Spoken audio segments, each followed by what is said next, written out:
How many of us have reached a point in our lives where our primary careers are coming to a close and we're trying to figure out what to do with the rest of our life? Today, we have two guests, a bit of a switch, who made the transition and started another great phase of their lives. Caroline Brecker is the co-founder of Third Half Advisors. Her background includes 30 years in finance with stints at JP Morgan Private Bank, where she oversaw $40 billion. Polly Chandler is a strength coach at Third World Advisors. Her background as a seasoned coach, curriculum designer, and facilitator who played a key role in launching one of the first MBAs in sustainability in the country led to her involvement with Third Half Advisors. So, welcome to the show. Thank you, Gail. Thank you, Gail. You're welcome. So many of us reach this point in our lives where we're sort of at an end point with our career, and so many people I've talked to through the years, you kind of flounder because you've been successful, you've enjoyed a career, but you want to do something else and kind of don't know what it is or what to do. So tell our listeners, if you will, Caroline, where were you in your life when you decided to retire from JP Morgan Private Bank and you needed to figure out what's next? Well, excellent question. I retired from Morgan after decades of being there. The organization had evolved to a much bigger enterprise and was a place that I probably was ready to move on from in terms of my own personal growth. Coincidentally to that, my husband was retiring, and a really dear friend of mine, Campbell Garish, who is the co-founder of Third Half, was also stepping back from his firm. So while I was doing consulting work, I was watching these two try to sort of navigate the stepping back part. And it was amazingly complicated. And I was surprised at how many sort of fragmented resources or lack of resources there really were out there, especially, sort of in a trusted environment way.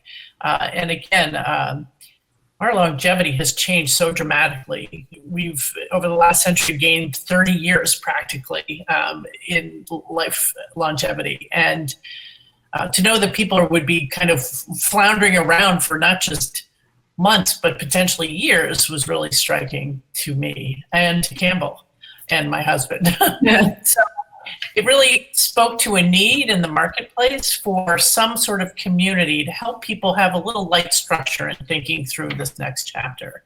So it was a very compelling need and something I found deeply interesting from my own work with individuals and families. Polly, I don't know if you'd like to add to that. Yeah.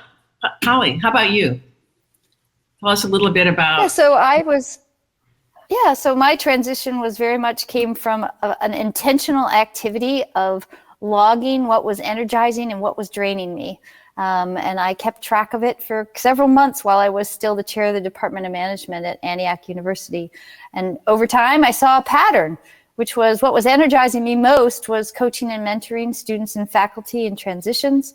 What was draining me was some of the academic responsibilities in committees and things like that. So I took a giant leap, reinvented myself, and began my next career as a coach and facilitator, and then had the happy coincidence of meeting Campbell and Caroline and became part of the team. How did you all meet? How did you meet Caroline and Campbell? They asked me to help with a workshop they were delivering because they had another facilitator who I had taught with. And so unbeknownst to me what I was stepping into, I headed off to Connecticut to do an hour and a half workshop for Third Half Advisors. And before you know it, I was a major part of the team. So I am honored to be a part of the work we're doing to help people find their way and get inspired and energized for their futures. Well, so Polly, it sounds like you had a very logical kind of roadmap that you set out for yourself to figure out what to do next. Caroline, did you have that too, or was your approach a little different? Well, so the irony is that's the benefit of being a coach is that Polly has a set of tools that she was thinking through to make the transition for us, lay people, if you will. I think that's part of the challenge is that we, Campbell, myself, my spouse, other people in our peer group didn't really have a set of tools to help navigate this. I think people are so in love with the autonomy and freedom they have when they transition but in some ways they need that life structure and tool set also to help navigate it. So it's a real sort of teeter-totter between enjoying the freedom one has and actually creating a plan for yourself. And I think that's what at Third Half Advisors we spend a lot of time creating, is those tools and light structure to help people actually think through the blueprint that Polly just mentioned. And it has been transformative for the people that we work with. And again, I think when I was transitioning as well as Campbell, it didn't seem like there was a lot out there to help people with that light structure. There are lots of tools for leaders who are actively involved in their workplace. In fact, there's lots of tools from adolescence on in helping with transition, but a remarkably few tools as we age. And I think that to your point about our longevity has changed so much, I think that's part of the reason that we never had those kinds of tools available to us. For me, in my case, I had a marketing research consultancy for years, and I got out of it because the industry was changing and my life had changed. And I was on a vacation, and they often say sometimes you get ideas, when you're like taking a shower or flying in a plane or whatever. And I was listening to a podcast of somebody I had met in New York.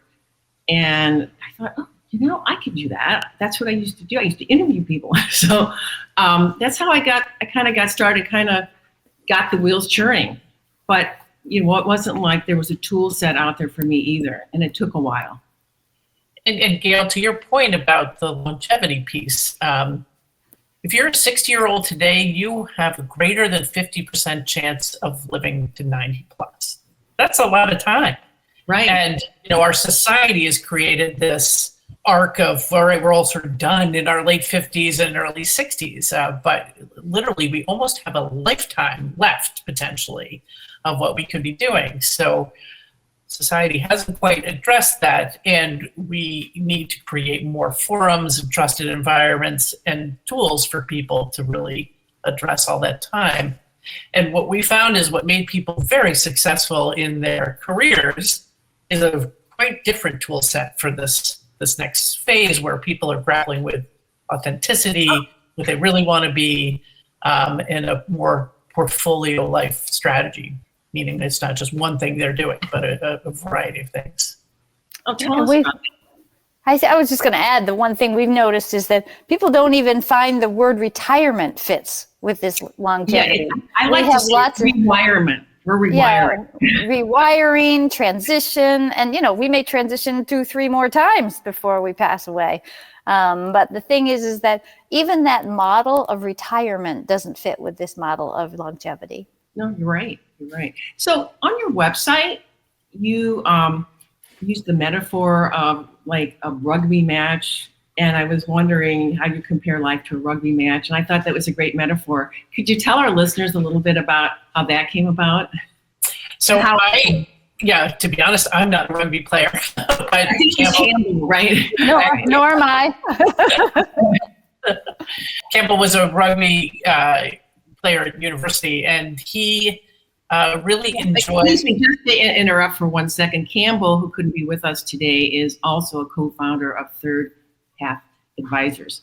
Okay. Right. And yes. Yeah. So as we were thinking about what a good name would be for this program, he was reflecting on his university days where rugby, he felt like, is one of the few games where the opposing teams go to the bar afterwards and enjoy the company of each other. The competition melts away and people just enjoy the camaraderie and the stories of the game. Which is analogous to this dividend part of life, in that, this should be the best part of our lives, when we are at a point where we can really enjoy the fruits of our labor, the competition, the warrior part of our life, but reflect and enjoy each other and the community. And also, so it's called the third half, but in addition, it's sort of that incongruity, third half, signaling math complication of later life. We don't really know how long we're going to live. So right. Is it a full half, a full quarter? We don't know. No, it sort of fit nicely in this celebratory third half, which is what rugby players call that. And, a little bit of the unknown for what this stage of life is for many people.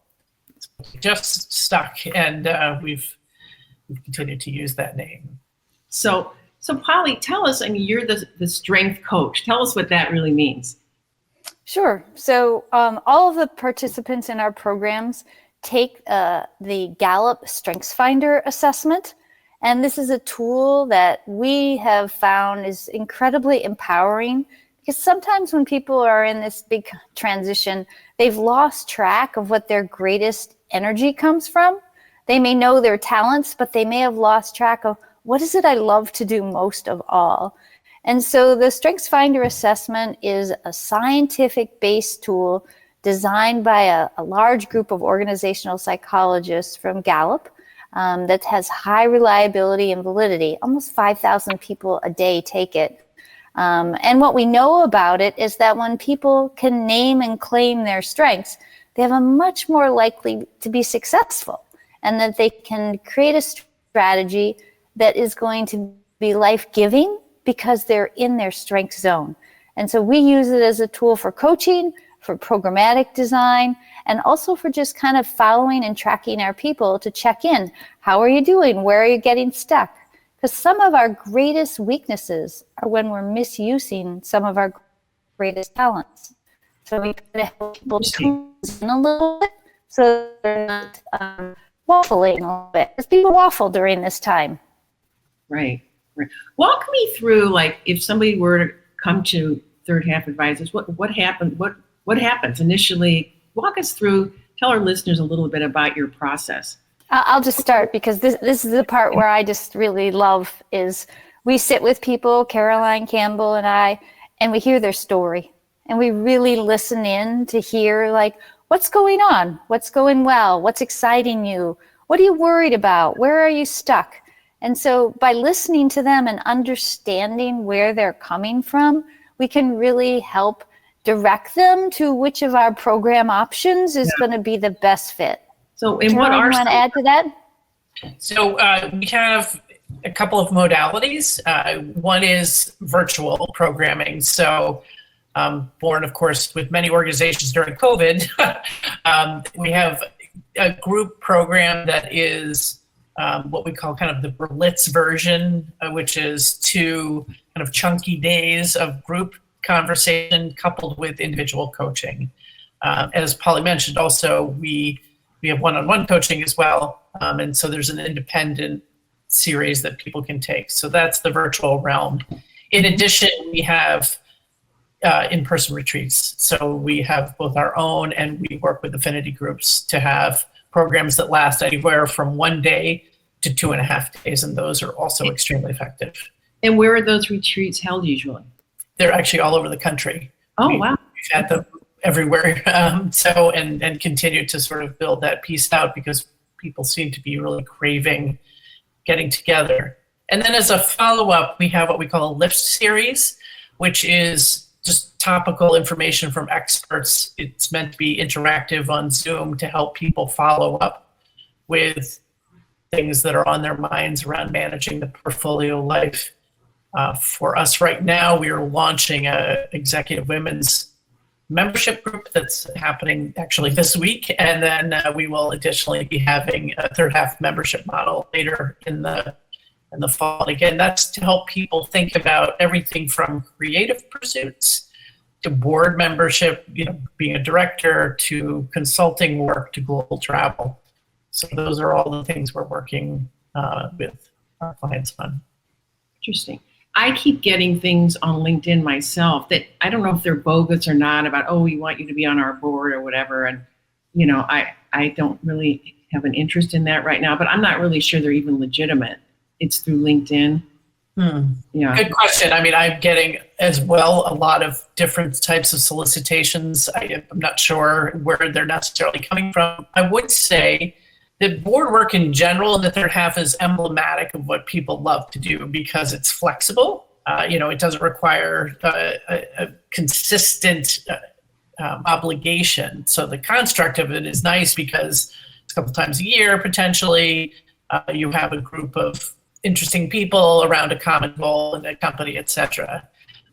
and often for public companies, and there's either equity or potentially compensation associated with it. What I would say, though, is boards and board membership are not all created equally. And to Polly's point, you really want to be careful when you go on a board that it's a role that you want. If there's something, if you spent your whole career on governance and that's not something that lights you up, just don't join a board where you're head of governance all of a sudden, because just filling a calendar for our group is what we're finding is that's not energizing. So we want to be careful with our clients to make sure it's what they're moving towards, a burning yes, not just filling their calendar with stuff to spend time on.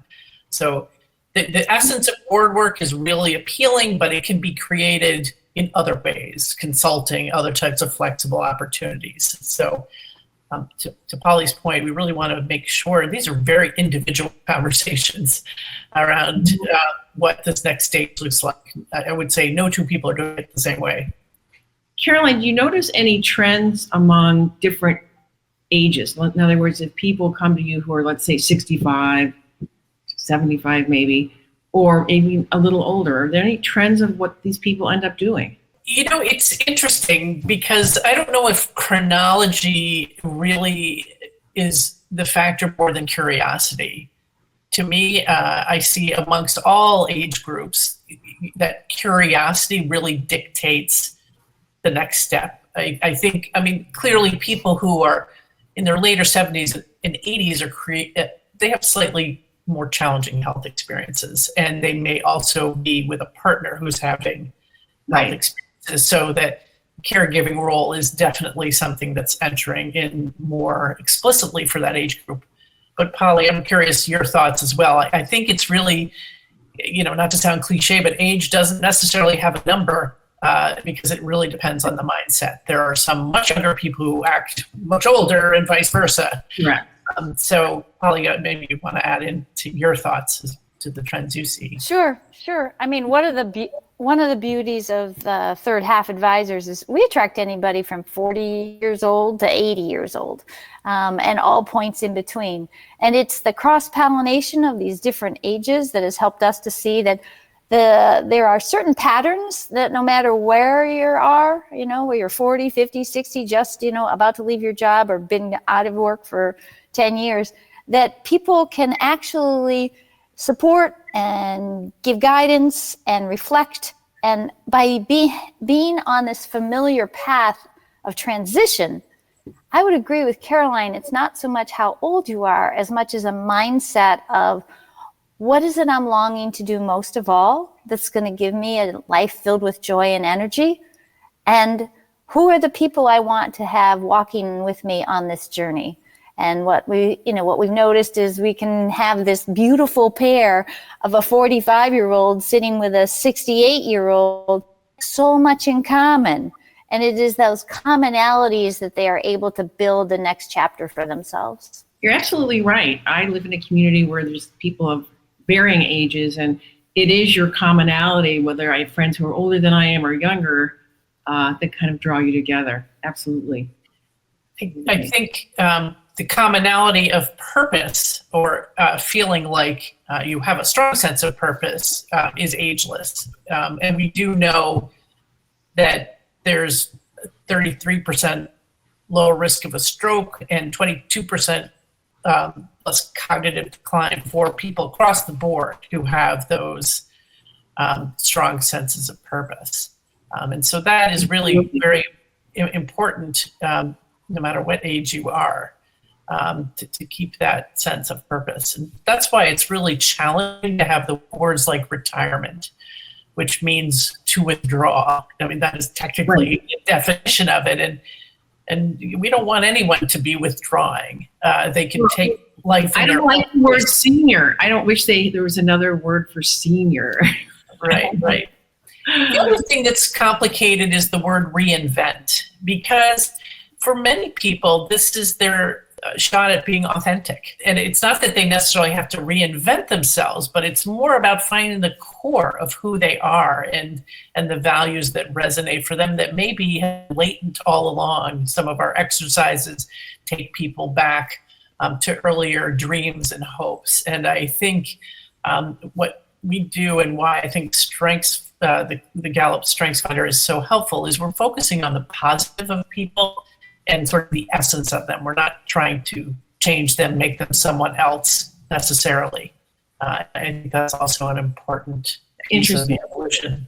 So let me ask you this. So when somebody comes to third half advisors, so the first step would be to maybe sit down with Polly or with Caroline or Campbell or whatever, and you do this profiling and you help them kind of figure out what's the timeline on that? It's really driven personally by our clients. Some people are sort of, as you can imagine, we have some successful executives who want results next week. So we have to actually manage those expectations, but sometimes it's a year-long process. This is definitely a very iterative process, not a kind of one and done type of thing. So the timeline is really person specific. Polly, I don't know if you'd like to add to that. Yeah, we try to use tools that they can bring with them on the journey for however long they want to be engaged in all the unique and wonderful things that life has to offer. So we give them a toolkit that they might use, and it helps them, and they get started, and they can kind of reimagine what's next. And then 3 years from then, it might shift again because there's a change in health, a change in location, a change in family structure. And then they have this toolkit they can go back to, and then they sometimes come back to us for a refresh or a conversation or coaching session.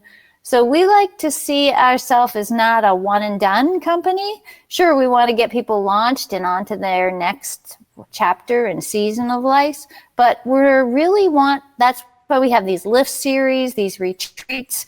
We're trying to encourage people to come back, because just like purpose is one of the things we all have in common, so is community.